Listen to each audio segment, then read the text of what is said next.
Haryana scouts और guides के मेरे साथ सचिव श्री नवीन जय हिंद वीरेंद्र जी, यहाँ जो टीचर्स, अध्यापक भाई और बहन आए हैं और प्यारे बच्चे, आज मैं सतनाड़ी से सुबह चला तो वहाँ का टेम्परेचर 40 डिग्री था। फिर यहाँ का टेम्परेचर रात को थोड़ा ठीक हो जाता है, घबराना नहीं। और अपन जो स्काउट्स, ये महामना पंडित मदन मोहन मालवीय का सपना था। इजराइल का 18 साल से ऊपर का बेटा या बेटी वो वहाँ की रेगुलर आर्मी का सिपाही होता है। बेटा हो बेटी हो, 18 साल से जैसे ऊपर उम्र होती है उनको 1 साल का आर्मी ट्रेनिंग करना पड़ता है। आज इजराइल के 2 लोगों की यदि मौत होती है तो 4 को मारे बिना चैन नहीं पड़ता। हमास जैसे आतंकवादी संगठन ने इजराइल पर हमला किया। इजराइल ने गाजा पट्टी को तहस नहस कर दिया। अपन सब सैनिक मनोभाव से यहाँ बैठे हैं। ये जो कैंप में रहना, सर्दी गर्मी को बर्दाश्त करना, कच्चे पक्के रास्तों पर चलना, ये जो सारी ट्रेनिंग है ये आने वाले जीवन में काम आए। आदमी क्या है? आदमी is a collection of emotions. कई लोग कहते थे कि भाई इमोशनल नहीं होना चाहिए, भावुक नहीं होना चाहिए। यदि आदमी में भावुकता नहीं है, द्रौपदी का चीरहरण हो रहा हो और कन्हैया उसको ऐसे ही कैसे देख ले? जानकी का अपहरण राक्षस राज रावण ने कर लिया। अपना देश तो बहन बेटी का साल में 2 बार हम नवदुर्गा की पूजा करते हैं। नवदुर्गा का मतलब बेटी, बहन, बुआ, माँ। विद्वान लोग इसको कह देते हैं ब्रह्मचारिणी, स्कंद माता, कालरात्रि, गौरी, ये सब। परंतु ये सब हमारी बहन के रूप में, बेटी के रूप में, बुआ के रूप में, माँ के रूप में, चाची के रूप में हम अपनी 9 दिन आराधना करते हैं। और हमारा इतिहास है। कृष्ण कन्हैया को कुंती ने कहा कि कन्हैया तू चाहे तो ये युद्ध, ये महाभारत टल सकती है। कन्हैया ने कहा बुआ, मैं दुर्योधन के पास अपमानित होने के लिए एक बार आपके कहने से जरूर जाऊंगा, पर बुआ ये महाभारत की नींव तो जब द्रौपदी का चीरहरण हो रहा था तभी ये महाभारत का आधारशिला रखी गई। भीम की गदा ने यह संकल्प ले लिया था कि दुर्योधन तेरे कलेजे से लहू निकाल करके द्रौपदी के खुले केस नहीं धोऊंगा, तब तक यमराज के पास भी नहीं जाऊंगा। हम सब जानते हैं ये हुआ। विदुर ने दुर्योधन से पूछा कि दुर्योधन कैसा लग रहा है? तो दुर्योधन ने कहा जानामि धर्मम पर न मैं रोचते, जानामि अधर्मम पर न मैं विमुक्त। मेरा पालन पोषण ऐसे हुआ, मुझे मालूम था मैं अधर्म कर रहा हूं, पर उससे मेरी मुक्ति नहीं थी। मुझे मालूम था मेरा धर्म क्या है, पर उसमें मेरी रुचि नहीं बनी। रावण ने जब जानकी का अपहरण किया, आज अधिक न कहते हुए अपने रास्ते में भी बाधाएं तो बहुत आती हैं। ये संसार पाप और पुण्य के बीच की लड़ाई है। पाखंडी लोग भी आ जाते हैं। हमारे पिताजी 104 साल के हुए, वो कहा करते थे, तेल तम्बाकू और पड़ोसी को जड़ते बढ़ते रहना चाहिए।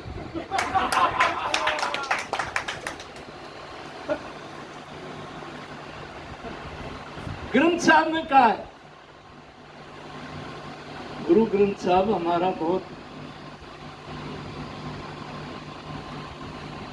गुरु महाराज ने उसमें फरमाया, सूरा सो पहचानिए जो लड़े दीन के हेत, पुरजा पुरजा कट मरे कभू न छाड़े खेत।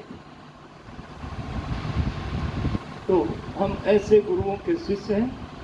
और हिंदुस्तान स्काउट्स का अब तो अपने को नेवल विंग भी मिल गया है, एयरफोर्स में भी अपने बच्चे भर्ती होंगे और आगे बढ़ना है।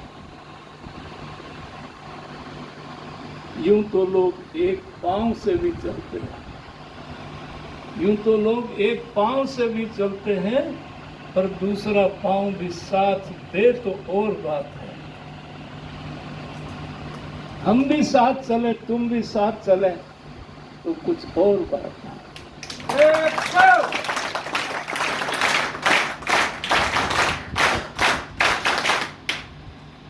आज ये अजीत डोभाल आज हिंदुस्तान के सबसे बड़े एनआईए के चेयरमैन, 31 साल पुराना आईपीएस ऑफिसर, 31 बार यूनिफॉर्म नहीं पहने, पैंट कैंट ये सादे वेश। 28 सितंबर को 2016 को हमारा यशस्वी प्रधानमंत्री जब बोलता है कि हम छेड़ते नहीं है, हमें जब कोई छेड़ेगा तो हम छोड़ते भी नहीं है, हम घुस के मारते हैं। 28 सितंबर 2016 को भारत की सेना के 300 जवान रात के 12 बजे गए, हर की गन के ऊपर, जैसे वो जो गिटार बजाते हैं ना, उसके ऊपर नक्शा बना देते हैं, ऐसे हर जवान के गन के ऊपर नक्शा बना दिया कि ये हेलीकॉप्टर इस खड्ड में खड़ा होगा, तुमको 100 कदम सीधा चलना है, 100 कदम के बाद राइट साइड को 20 कदम चलना है, और वहां दूसरी मंजिल में 4 आतंकवादी हैं, उनको मार के तुम अपने हेलीकॉप्टर में। रात को 12 बजे हमारी फौज गई, सुबह 5:15 बजे अपनी हरियाणवी भाषा में धार का डन के टाइम पर वापस आ। एक को भी खरोंच नहीं आई। ये कमाल किसका था? अजीत डोभाल का। अजीत डोभाल 9 साल पाकिस्तान में मस्जिद में खाया, मस्जिद में सोए, नमाज अदा करी, रिक्शा चलाई और एलओसी के साथ साथ अपनी एजेंसी खड़ी की। आने वाला समय हिंदुस्तान का है। आज चारों तरफ से अपने को जब टीवी देखते हैं, और रजत शर्मा ने दिखाया, नरेंद्र भाई मोदी अभी 16 तारीख को हिसार में आए थे। मेरा बड़ा सौभाग्य है कि उनके साथ 4.5 साल एक कमरे में बैठ के काम करने का, तो रिसीव करने में हमारी ड्यूटी लग गई। सुधा यादव मेरी बहन x MP, Sunita Duggal x MP, वो मेरे साथ में खड़ी हो गई। बोले भाई प्राइम मिनिस्टर कहीं पे बात करे ना करे, तेरा तो जरूर करेगो और हमारी फोटो ठीक आ जाए। वो फोटो हाथ पकड़ लिया, कैसे है? 3,76,000 लोगों ने वो फोटो देखी। मैं ये बात इसलिए नहीं कह रहा कि भाई हमारा इतना है, परंतु हमको एक बात का तो फक्र है। 55 साल से हम तपस्या कर रहे हैं, अकेला MLA था मैं जनसंघ का संगठन मंत्री था।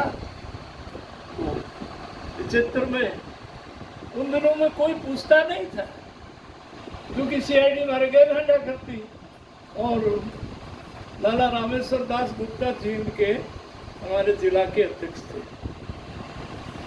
तो उनके पिताजी लाला करताराम जी और बस में बैठ के झोला टांग के और उनकी आड़त पर चले गए। लाला करताराम ने बोले आपके 6.25 फुट का गाँव है, ब्राह्मण के घर में जन्म ले रखा है, इतना पढ़ रहा लिख रहा है, यार रामेश्वर की पार्टी कदे नगर पालिका में मेंबर नहीं बनावे, तू किन जिंदगी खराब कर रहे हैं। अब उनके हुंकारे भरने के सिवा कोई चारा, क्योंकि रात को रोटी भी नहीं खाने। वहां लाला जी बात तो ठीक। यशपाल सिंगर वो 10वीं में था, बाद में DGP रिटायर हुआ, और योगेश मोदी वो 9वीं में था। बोले सर आपकी अंग्रेजी बड़ी अच्छी है, तो उन्होंने पढ़ा के टाइम पूरा कर। मैं आप सब बच्चों को ये बात इसलिए कहना चाहता हूँ कि संस्कार ही आदमी है।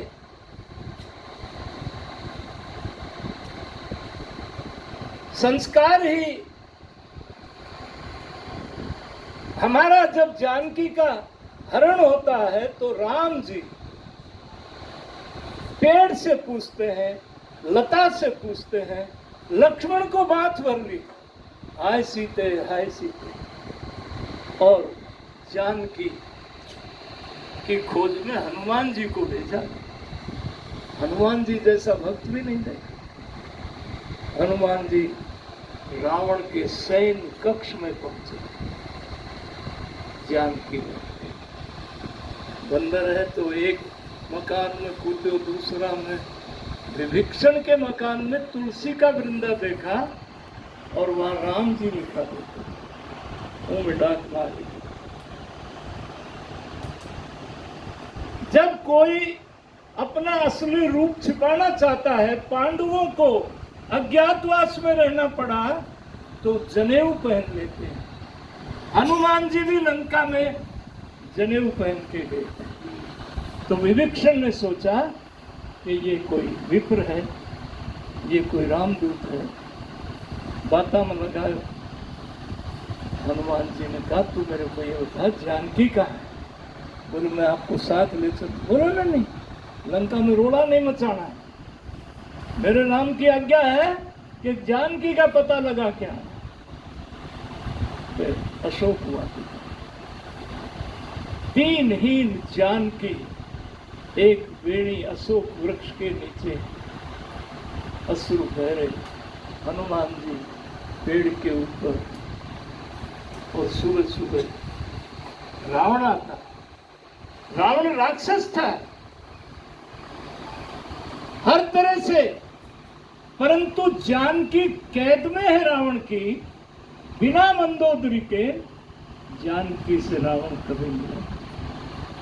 और मंदोदरी को लेके आता है। रावण कहता है जानकी आपने मेरी बात को नहीं माना तो ये कटार भैंसे का सर आधे मिनट में काट दे, मैं 1 महीने में तेरे को मार।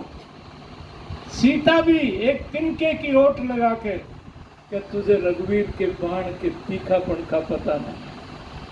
और जब वो चले गए, हनुमान जी ने दही मुद्री का नाम।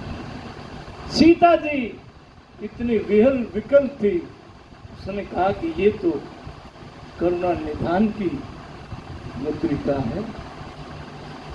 फिर वो वार्ता आप सब जानते हैं। मैं आप सब अध्यापक भाई बहनों से और यहाँ स्काउट्स के आए हुए विद्यार्थियों से एक ही बात कहना चाहता हूँ कि आदमी अच्छा बुरा संगति से होता है, संस्कार से होता है। चलिए, ये जो शिविर है इसकी कठिनाइयों को थोड़ा थोड़ा तपना भी चाहिए ना आदमी। ये ऐसी वैसी सुबह से लेकर शाम तक, फिर ये एलर्जी हो गई जी, ये हो गया जी, वो हो गया जी। प्राकृतिक रहना चाहिए। और सूर्यकांत शर्मा चीफ जस्टिस होने वाले हैं, वो कवि भी हैं, भाई हैं। तो उन्होंने एक दीक्षांत समारोह में कहा था, नदियों को कौन बताता है रास्ता समुद्र का, मंजिलें मिलती हैं उनको जिनके सपनों में जान होती है। अकेले पंखों से कुछ नहीं होता, हौसलों से उड़ान होती है। इन्हीं शब्दों के साथ आप सबका हार्दिक अभिनंदन करता हूँ। बहुत बहुत बधाई।